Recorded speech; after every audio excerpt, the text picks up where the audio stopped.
Let's go. I wake up to a little bit of drool on my pillow, feel like it's gonna be a bad day. Yeah, I'm tired of shit, and the coffee ain't hit yet, damn, ain't that great. I don't wanna go to work, cause my boss is a jerk, and I'm not even that paid. I need a change in my life, cause I don't feel alive, and there's nothing that makes me happy. Hold my beer for a minute, I'm about to quit my job.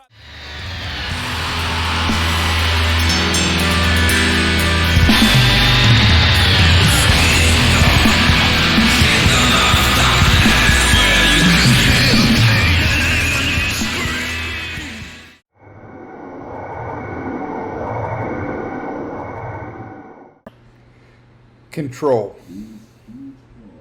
What exactly is control?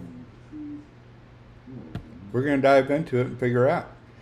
Hey guys, I'm Bugs, and thanks for joining me here on another episode. It's episode 2, so hopefully this thing will take off and we'll get a little bit more traction here. But I wanted to talk to you about control based on a few things that have happened fairly recently.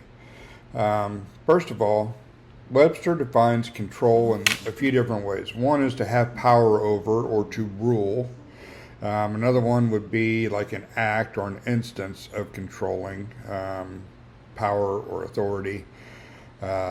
Skill in the use of a tool or an instrument or the regulation of economic activity. None of that stuff pertains to riding a motorcycle. When you're riding, control, there is no such thing as control. It's simply organized chaos. Control's an illusion. I want control! You can't handle control! I have witnessed some of the most abstract stuff happen on two wheels. I've seen a large bird take out my buddy. We were in Colorado riding on a really long trip, and it was pouring down rain. We're trying to get back to a hotel somewhere, and something kind of resembling a pterodactyl come out and flew across the street and bounced off his helmet and completely took him down, took him off his bike. He was okay. He was full leathers on and everything, but still, he got taken out by a bird. I mean, really? A bird. I've seen semi-truck tires blow out on the highway. We had that happen to us on a trip to Louisiana. Luckily, none of the pieces of the tire hit us, but I can tell you that the noise and the force from that tire exploding was pretty powerful. I actually saw a Hayabusa, the whole rear end, the swing arm, everything come apart. Possibly a bad weld, or maybe swing arm bearings were too tight. I don't know what happened there. I just know that we were going down the highway, probably 65, 70, 75, somewhere in there, miles an hour, and his rear end of his bike literally just exploded and came apart going down the road. So there's stuff that you have no control over that can take you out. Therefore, you have no control. You have no control over what another driver or another rider or an animal or an act of God or anything is going to happen. I mean, it's anything's possible. And the reason I'm bringing it up is because I was riding on a very busy street here in Clearwater. It's the street that I live off of. And the speed limit here is 40, 45, depending on where you're at. There's a lot of businesses, a lot of driveways, intersections, stoplights. It's a pretty busy road. And I was running probably 45 or 50 on it.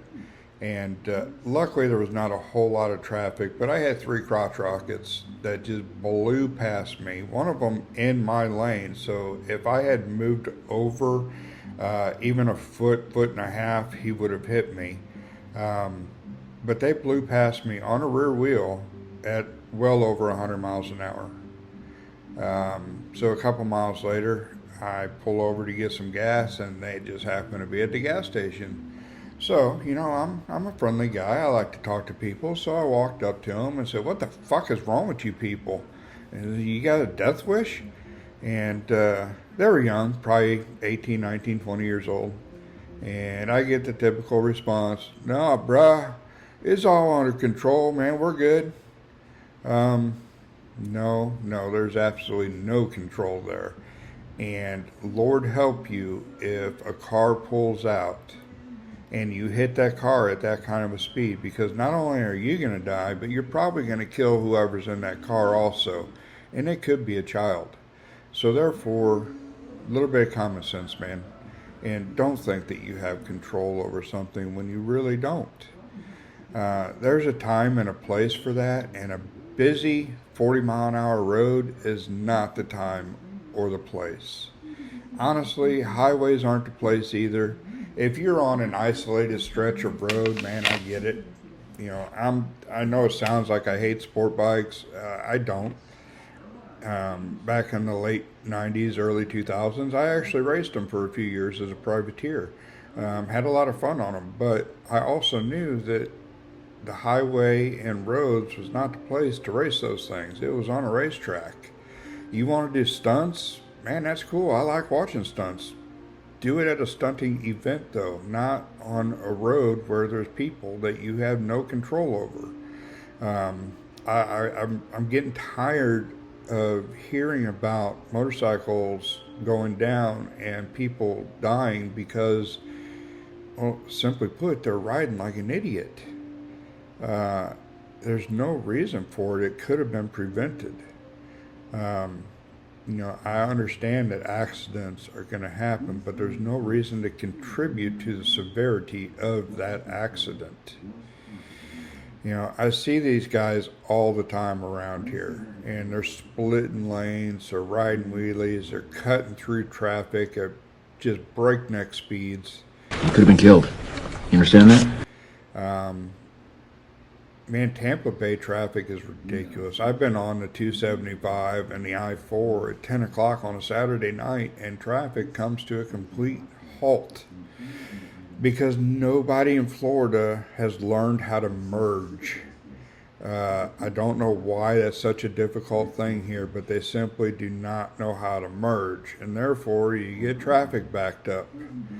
And you can't always see it. You come around one of these turns, and it could be a 35, 45 mile an hour turn on a highway, and then all of a sudden you're at a dead stop. So if you're on a crotch rocket going 175 miles an hour on that highway, you're not going to have time to stop. And you're going to do some damage. So I would say, I would ask and plead you to stop doing that. Do it on a racetrack. Do a stunt event. Organize one. I'm sure a lot of these dealerships around here would be willing to organize one if it helps keep it off the streets. There is a time and a place for everything. When you guys get together in a group on those things and you actually block traffic just so you could stunt down the highway, if I'm coming up, you're not blocking me. That's just stupid. You don't block entire lanes of traffic because that has a ripple effect that lasts for miles. So stop acting like fucktards. I know you are, but what am I? Guys, whenever you pull into a bike night somewhere and you're on a bullet bike, don't bounce off the rev limiters. Just pull in. You know, you're in a place that has probably 200 plus Harleys because chances are it's at a Harley dealership or a biker bar. And whenever you guys pull in and you bounce off your rev limiters, it draws attention to yourselves. But it's not good attention. It's negative attention because all the other bikers they're looking over there going, man, look at that idiot. He doesn't care about his bike. So have some respect for your bike. Be nice to your bike, man. Sometimes you just got to stroke it and pet it. You know, whisper sweet nothings into the mirrors. Let it know you're there for it and you care about it. Take care of your bike. All right. I've had my rant for the day. This is Bugs. I'm out. I want subscribers. You can't handle subscribers.